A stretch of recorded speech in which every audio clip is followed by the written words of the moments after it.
সুপ্রিয় দর্শক, আজকে আমাদের মাঝে উপস্থিত রয়েছেন সঙ্গীত শিল্পী পলাশ সরকার। শুভ সকাল, কেমন আছেন? এই তো আলহামদুলিল্লাহ ভালো আছি, আপনি কেমন আছেন? আমি বেশ ভালো আছি, আপনাকে অসংখ্য ধন্যবাদ। আমরা জানি শিল্পীদের কিন্তু শুরুটা হয় গানের চর্চা দিয়ে। আপনার এই দিনটা কিভাবে শুরু হয়, সকালটা কিভাবে আপনার শুরু হয়? আসলে আমি সকালটা শুরু করে গান দিয়ে, সকালে আপনার ফ্রেশ হওয়ার আগেই দেখা যায় গান গাচ্ছি। আচ্ছা, আপনার গানের শুরুটা কিভাবে হয়েছিল? আমি গ্রামের ছেলে, গ্রামে বেড়ে ওঠা, শৈশব কৈশোর গ্রামে কেটেছে। প্রথমের দিকে আমি আধুনিক গান করতাম। যখন গ্রামে বেড়ে ওঠা, বিভিন্ন টেস্ট প্রোগ্রামে গেলে দেখা যায় যে আপনার ফোকটার চাহিদা তাদের বেশি থাকে।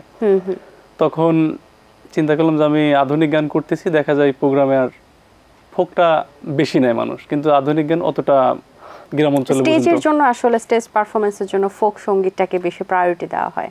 হ্যাঁ, ফোকটা বেশি নেয়। তখন আমি আস্তে আস্তে আপনার আধুনিকটা ছেড়ে লোকসঙ্গীতে শুরু করি। আচ্ছা, আপনার পার্সোনালি কোন ধরনের গান বেশি পছন্দ? আধুনিকও করি এবং বিশেষ করে আমার ফোকটা বেশি পছন্দ। আচ্ছা, তাহলে যদি বলি সকালের এই সুন্দর সময় আমাদেরকে একটি গান শোনান, কোন গানটি আমাদেরকে শোনাবেন? সকাল শুরুতে আমি একটা আধুনিক গান করছি। ভালোবাসা কারে যে বলে, ভালোবেসে তুমি শেখালে, এত কাছে লেগো যেন হৃদয়ে লুকিয়ে গেলে, তুমি আমার কত চেনা সে কি জানো না, তুমি আমার কত চেনা সে কি জানো না, এই জীবনের আশা তুমি, তুমি যে ঠিকানা, তুমি আমার কত চেনা সে কি জানো না, তুমি আমার কত চেনা সে কি জানো না। আচ্ছা, আপনি বলছিলেন আপনি গ্রামের ছেলে, গ্রামে গান করতেন, সেখান থেকে আপনার শহরে আসার পেছনের কারণটা হচ্ছে আপনার সঙ্গীত। সঙ্গীত এই যে শহরে আসার পরে আপনার স্ট্রাগলিং করতে হয়েছে কিনা, বা লাইফে কি কি পরিবর্তন দেখেছেন নিজের মধ্যে? আসলে যারা আমরা নতুন প্রজন্ম, আমাদের উপর আস্থা, অনেকের আস্থা থাকে না যে আসলে এই ছেলেটাকে যদি আমার এই প্রতিষ্ঠানে বা আমার এখানে গান দেই, আসলে ছেলেটা কি করবে। আমরা নতুন যারা কাজ করছি, যারা আসলে আমাদের উপর আস্থা রেখে আমাদেরকে সুযোগ করে দিয়েছে, যখন ভালো করেছি অনেক হয়েছে আর কি, নাম হয়েছে, যখন দেখলো যে না এই ছেলেটা অনেক ভালো গায়, গান করতেছে, এই একটা সুযোগ দেওয়া যেতে পারে। আবার এমন হয়েছে সকাল 8টায় লাইনে দাঁড়াইছি যে একটা স্যারের সাথে যোগাযোগ করবো, স্যার আছে, 8টা থেকে 11টা পর্যন্ত আমি দাঁড়ায় আছি, কিন্তু এখনও এরকম আবার ঘুরে চলে যেতে হয়েছে, এরকম হয়েছে আমার জীবনে, কিন্তু গান গাওয়ার কোনো সুযোগ হয়নি।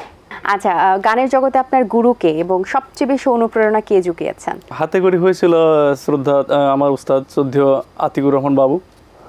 আর আমি যখন আধুনিক গান করতাম, আধুনিক গান করার পরে আসলে আমি ওইভাবে ছোটোবেলায় শিখতে পারিনি। তখন আমার ভাই চেষ্টা করলো যে আমার ভাই যেহেতু এত ভালো গান গায়, আব্বার ইচ্ছা ছিল যে ভালো একটা জব করবে বা ভালো একটা ইয়েতে করবে, কিন্তু আমার আসলে নিজের প্রচেষ্টা এবং আমার বড় ভাইয়ের প্রচেষ্টায় আমি সঙ্গীতটা নিয়ে আসি আর কি। আপনার বড় ভাই খুব অনুপ্রেরণা জুগিয়েছেন আপনাকে।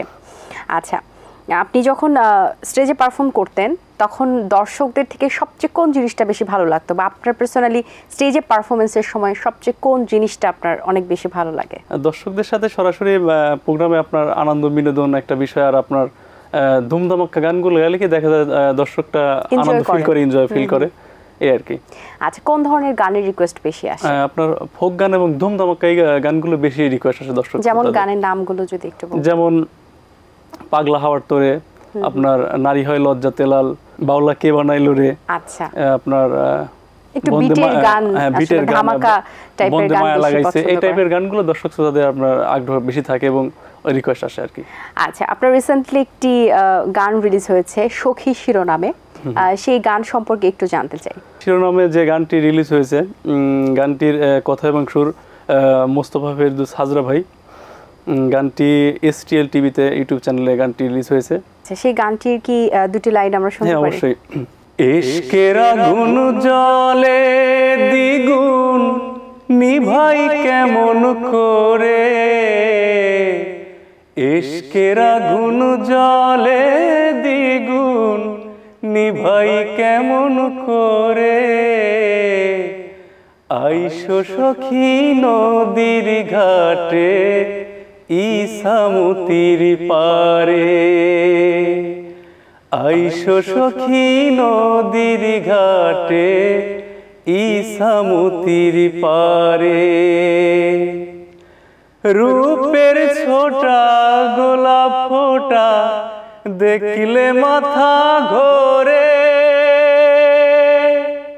জোড়া ভুরু চরণ সরু বাঁধব প্রেমের ডোরে রে, বাঁধব প্রেমের ডোরে। ইশকের আগুন জ্বলে দ্বিগুণ, ইশকের আগুন জ্বলে দ্বিগুণ নিভাই কেমন করে,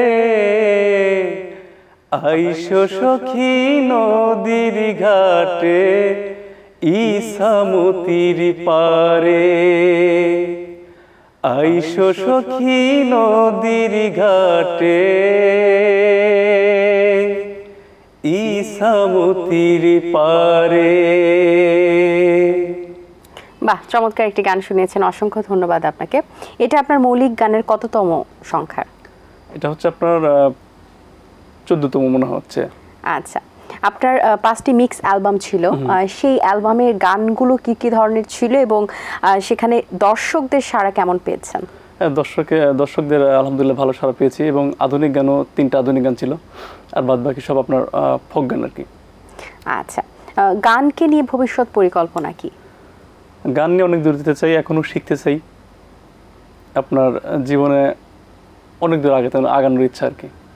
আচ্ছা, প্রতিটা শিল্পীর কিন্তু একটা ইচ্ছে থাকে প্লেব্যাক করার, আপনার করা হয়েছে কিনা? আমার করা হয়নি, আমার ইচ্ছা আছে আর কি। ইচ্ছা আছে, সেটার জন্য নিজেকে কিভাবে প্রিপেয়ার করছেন? নিজেকে তৈরি করছি সেভাবে যে কিভাবে সিনেমাতে কাজ করব, কেমন আমি অনেক গুণী মানুষের সাথে চলাফেরা করতেছি, তাদেরকে কিছু শিখতেছি। আচ্ছা, এই আপনার গানের যে শুরুটা জার্নিটা ছিল সেটা একটা স্ট্রাগলিং পয়েন্টে ছিল। আপনি বলছিলেন যে গ্রাম থেকে শহরে আসার পরে আপনি নিজেকে এখন পর্যন্ত নিয়ে এসেছেন, গান করছেন এখনো। প্রাপ্তির জায়গাটা কতটুকু বা নিজের কাছে কতটুকু স্যাটিসফ্যাকশন লাগে যে আমি এত দূর আসতে পেরেছি? আসলে আমি গ্রামের ছেলে, আমার নিজের কাছে অনেক আমি হ্যাপি, উপরওয়ালার ইচ্ছায় আমি নিজের প্রচেষ্টায় এত দূর আসতে পেরেছি একটা গ্রামের ছেলে হয়ে, এটা আমার অনেক বড় পাওয়া। আপনার কণ্ঠে আরেকটি গান শুনতে চাই, কোন গানটি শোনাবেন? এখন যে গানটি গাইবো আমার খুব পছন্দের আরেকটি গান। কুমকুমের দাগ তোমার অঙ্গে লেগেছে, গজমতির হার তোমার কণ্ঠে জুড়েছে, ঘুমো ঘুমো আখি শাড়ি পরা দেখি, ঘুমো ঘুমো আখি শাড়ি পরা দেখি, সিঁদুর আওড়ানো কপালে ও গত নিশি কোথা ছিলে, ও কালিয়া সোনারে গত নিশি কোথা ছিলে, তোমার লাগিয়া মালাটি গাথিয়া, তোমার লাগিয়া মালাটি গাথিয়া ছিঁড়ে ফেলেছি সকালে, গত নিশি কোথা ছিলে, কালিয়া সোনারে গত নিশি কোথা ছিলে। সুন্দর একটি গান শুনিয়েছেন, অসংখ্য ধন্যবাদ আপনাকে। যদি গানের জগতে না থাকতেন তাহলে নিজেকে কোন জায়গায় দেখতে চাইতেন? আমি যদি গান না করতাম, আমার ইচ্ছা ছিল পুলিশ অফিসার হওয়ার। তো সেই ট্র্যাকে আর যাওয়া হয়নি কেন? এই ট্র্যাকে আসলে যাওয়া হয়নি, আমার বাসা থেকে চাইতো যে একটা জব করবে, পুলিশ অফিসার হবে, আমার বাবার ইচ্ছা ছিল, কিন্তু আসলে ওইভাবে হওয়ার নিজের ইচ্ছা এবং পরিবেশের কারণে হয়তো আর সঙ্গীত নেই আছে আর কি। আচ্ছা, গানের পাশাপাশি অন্য কোনো কাজে নিয়োজিত রেখেছেন কিনা? না, এখন মূলত আমি গানটাই করি আর কি, গান নেশা পেশা দুটাই। আচ্ছা, আপনার কাছে কি মনে হয় যে বাংলাদেশের এই প্রজন্মে এখন গানকে ঘিরে বাই প্রফেশনালি নিয়ে কি জীবন নির্বাহী করা যায় কিনা, বা আর্থিকভাবে একটা বাই প্রফেশন, যেমন মানুষ কিন্তু আর্থিকতার কারণে কিন্তু জব করে থাকেন, আপনারা যারা গানে বাই প্রফেশনালি নিয়ে থাকেন তাদের জন্য কি পথটা সহজ নাকি অনেক কঠিন? এখন আপনার আধুনিক যুগে ইউটিউবে বা ইয়াতে আপনার ইউটিউবে যে গানগুলো আপলোড হয়, প্রযুক্তি দিন দিন হচ্ছে, উন্নত হচ্ছে এবং মানুষের চিন্তা চেতনা সব কিছু উন্নত হচ্ছে। তো সেই ক্ষেত্রে এখন একটা শিল্পীর জন্য অনেক সুবিধা হয়েছে আর কি, প্রযুক্তির কারণে অনেক সুবিধা হয়েছে একটা শিল্পী উঠে আসার জন্য, মাধ্যম তৈরি হয়েছে সোশ্যাল মিডিয়ার জন্য তৈরি হয়েছে। তবে আমি মনে করি যে একটা শিল্পী উঠে আসার জন্য যে টিভি চ্যানেলগুলো, ইউটিউব চ্যানেল বিভিন্ন, ওই সময় তো ছিল না, মাধ্যম কম ছিল। তো এই ক্ষেত্রে একটা শিল্পীর ভালো উঠে আসার জন্য অনেক ভালো মাধ্যমগুলো তৈরি হয়েছে আর কি। গান নিয়ে তো অনেক কথা হলো, এবার আপনার কণ্ঠে একটি লোকসঙ্গীত শুনতে চাই যেটি আমরা দর্শকরা অনেক বেশি পছন্দ করবেন। কেমনে রাখিব তোর মন আমি, কেমনে রাখিব তোর মন আমার, আপন ঘরে বাঁধিরে বন্ধু, ছেড়ে যাইবা যদি কেন, পিরিতি বারাইলা রে বন্ধু, ছেড়ে যাইবা যদি, কেমনে রাখিব তোর মন আমি, কেমনে রাখিব তোর মন আমার, আপন ঘরে বাঁধিরে বন্ধু, ছেড়ে যাইবা যদি কেন, পিরিতি বারাইলা রে বন্ধু, ছেড়ে যাইবা যদি, কারে কি বলিব আমি নিজে অপরাধী, কারে কি বলিব আমি নিজের অপরাধী, মরম জ্বালা সইতে নারী, মরম জ্বালা সইতে নারী, দিবানিশি কাদিরে বন্ধু, ছেড়ে যাইবা যদি কেন, পিরিতি বারাইলা রে বন্ধু, ছেড়ে যাইবা যদি। ধন্যবাদ। বাহ, অসাধারণ সুন্দর একটি গান গেয়েছেন, অসংখ্য ধন্যবাদ আপনাকে। অ্যাজ এ শিল্পী হিসেবে আপনার কাছে কি মনে হয় শিল্পীদের ক্ষেত্রে কোয়ান্টিটি বেশি ইম্পর্টেন্ট নাকি কোয়ালিটি? এখন গানটা তো আসলে বর্তমান আপনার শোনার চেয়ে দেখার একটা বিষয় হয়ে দাঁড়িয়েছে। একটা কোয়ালিটি সম্পূর্ণ গানের আপনার মিউজিক ভিডিও যদি ভালো থাকে, দর্শক শ্রোতা দেখা যায় যে এখন তো গানগুলো আপনার ভিউর উপরে ডিপেন্ড করে। একটা ইউটিউব চ্যানেলে যখন আপনার গান যাবে তখন গানের ভিউ দেখবে। ভিউয়ের কথা বলতে গেলে তো দেখা যায় যে ভালো মানের যে গানগুলো আমরা দেখি বা কোয়ালিটির কথা যখন বলি, কোয়ালিটিফুল গানের কিন্তু ভিউয়ার্স কম থাকে। এখন যেহেতু ট্রেন্ডি বিষয় চলছে, সেখানে দেখা যায় হুচুকে একটা বিষয় থাকে, একটা গান ভাইরাল হয় টিকটক বা সোশ্যাল মিডিয়া, তখন ওটা প্রচুর মানুষ দেখতে থাকে, রিলস ভিডিও মেকিং হয়, তখন কি সেটার ভিউয়ার্স বেড়ে যায়? এটার মানেই কি সেই গানটার কোয়ালিটি ভালো? এখন দর্শক শ্রোতা এক একজন এক এক রকম ভাবে নেয় গানগুলো। দেখা যায় টিকটকে যে গানগুলো ভাইরাল হচ্ছে আসলে এই গানগুলোর কোয়ালিটি নেই। দেখা যায় আপনি দেখেন বিগত যে ভিউয়ার্সের কথা যখন বলছিলেন এই জন্য বললাম যে ভিউয়ার্সটা কি ইম্পর্টেন্ট নাকি কোয়ালিটিটা ইম্পর্টেন্ট? আমি ব্যক্তিগতভাবে আমি যেটা মনে করি আসলে আমার গান কেমন কে নিবে, আমি চাই যে কোয়ালিটি সম্পূর্ণ গান করার। এখন কে কেমন ভাবে নিবে জানি না, তবে কোয়ালিটি গানগুলোই করতে চাই আর কি।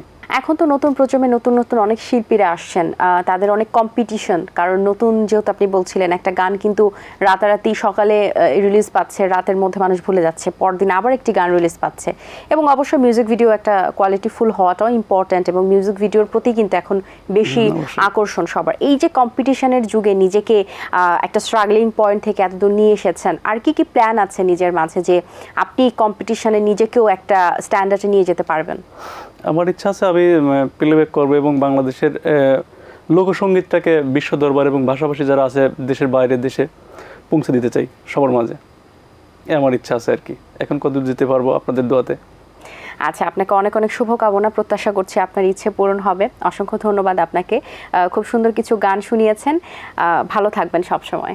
আপনাকে ধন্যবাদ এত সুন্দর উপস্থাপনার জন্য, এবং সেই সাথে ধন্যবাদ জানাচ্ছি এটিএনকে এত সুন্দর একটি আয়োজন আমাকে আমন্ত্রণ জানানোর জন্য, এবং লাইটে ক্যামেরা যারা এত সুন্দর করে কাজ করলেন সবাইকে আমার অন্তরের অন্তঃস্থল থেকে অনেক অনেক ধন্যবাদ। দর্শক, আশা করছি আজকের এই আয়োজন আপনাদের ভালো লেগেছে। আজ এই পর্যন্তই, আপনাদের সঙ্গে দেখা হবে আগামী পর্বে নতুন কারো সঙ্গে। সেই পর্যন্ত ভালো থাকুন, সুস্থ থাকুন এবং চোখ রাখুন এটিএন বাংলার পর্দায়। আল্লাহ হাফিজ সবাইকে। দিন আসে দিন যায়, সময়টা চলে যায়, তবু আছি এই বেশ ভালো। জীবনটা রঙময়, যেভাবেই হওয়া চাই, নয় কবু সাদা কালো। এই আশাতে স্বপ্ন ভাসে, সুখ হাসে চোখে মুখে, চায়ের চুমুকে।